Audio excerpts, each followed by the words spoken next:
गुरु गीता का ये सूत्र कहता है, अपूर्वाणाम परम नित्यम स्वयं ज्योतिर्निरामयम विरजम परमाकाशम ध्रुवमानंदमव्ययम।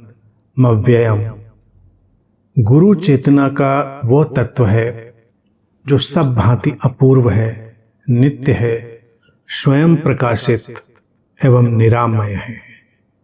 इसमें किसी तरह का विकार नहीं है। यह परमाकाश रूप अचल, अक्षय और आनंद का स्रोत है।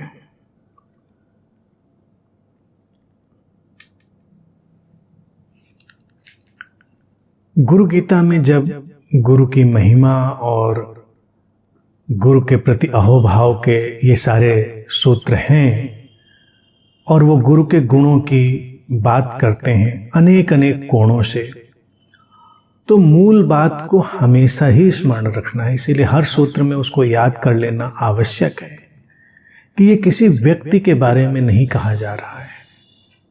ये वो जो गुरु तत्व है, गुरु की यात्रा है, गुरु सत्ता है, जो गुरु शब्द में व्याप्त सारी समझ है, जो अल्टीमेट अंडरस्टैंडिंग है, उसके बारे में।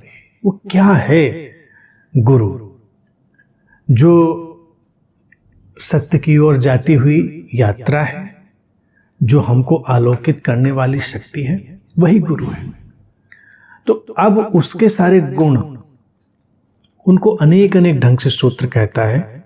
इस सूत्र में वो कहता है कि वो अपूर्व है, नित्य है, यानी अपूर्व है इससे पहले नहीं हुआ, नित्य है, हमेशा है, स्वयं प्रकाशित है, उसका प्रकाश उधार नहीं है, आकाश रूप, अचल, अक्षय, स्थिर, यानी कि उसमें एक गहनता में स्थिरता है, उसमें कोई भी क्षय नहीं होता, वो आनंद का स्रोत है, कोई विकार नहीं है। ज्ञान ऐसा ही है।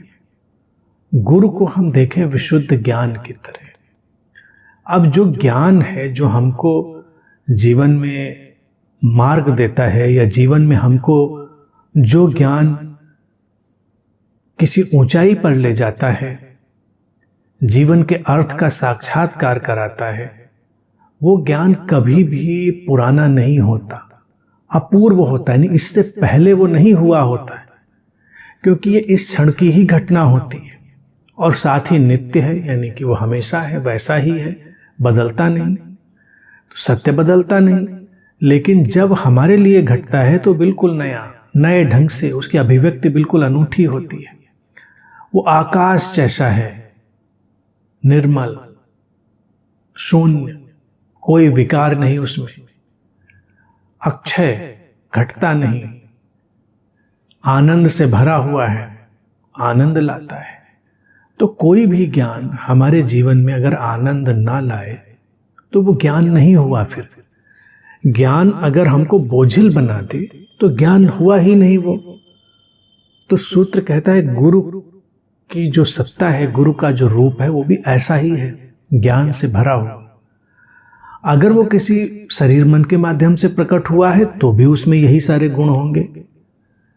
वो निराकार निर्गुण रूप में है, किसी समझ इशारे के रूप में, तो भी उसमें यही गुण है। आकाश जैसा कह दिया गया तो ज्ञान पर कोई बाउंड्री नहीं होगी, कोई सीमा नहीं होगी। यानी कि अगर जो कल्टिस्ट नॉलेज होता है, सांप्रदायिक ज्ञान जो होता है, मजहबी जिसको ज्ञान कहते हैं, वो क्या होता है? एक सोच है, उस सोच के चारों तरफ सीमा है, इसके आगे नहीं, इसके पीछे नहीं, उस सोच में कुछ शामिल नहीं होता। सूत्र कहता है वो आकाश जैसा है, निश्चीन, अक्षय है, उसमें क्षय होता ही नहीं, तो कोई चिंता नहीं, कोई डर नहीं। जितने भी कल्ट हैं वो किस बात से चिंतित हैं? उनकी बातों पर टिप्पणी न करी जाए, उनकी व्याख्या न करी जाए, क्योंकि उनको डर लगता है कि कहीं कुछ गड़बड़ ना हो जाए। और सूत्र कहता है ये जो गुरु रूप है वो अक्षय है, वो क्षय होता ही नहीं। हम कुछ भी प्रयास कर लें, जैसे हम रोशनी को गंदा नहीं कर सकते, रोशनी है तो है। तो इसीलिए सूत्र इसमें यह भी बात जोड़ता है कि स्वयं प्रकाशित है, प्रकाश के लिए किसी पर आश्रित नहीं है। तो गुरु की सत्ता, गुरु की प्रेजेंस ज्ञान रूप में ऐसी ही है। तो जहां कहीं ऐसा विशुद्ध सीमा रहित ज्ञान हमको दिखाई देगा, वही हमारे लिए गुरु है। व्यक्ति में हो, व्यक्ति से परे हो, कहीं भी हो, वही गुरु है जो अविचलित, विकार रहित, असीम, अक्षय यानी कि बिना किसी क्षय के अपूर्व और आनंद देने वाला, आनंद से भरा हुआ।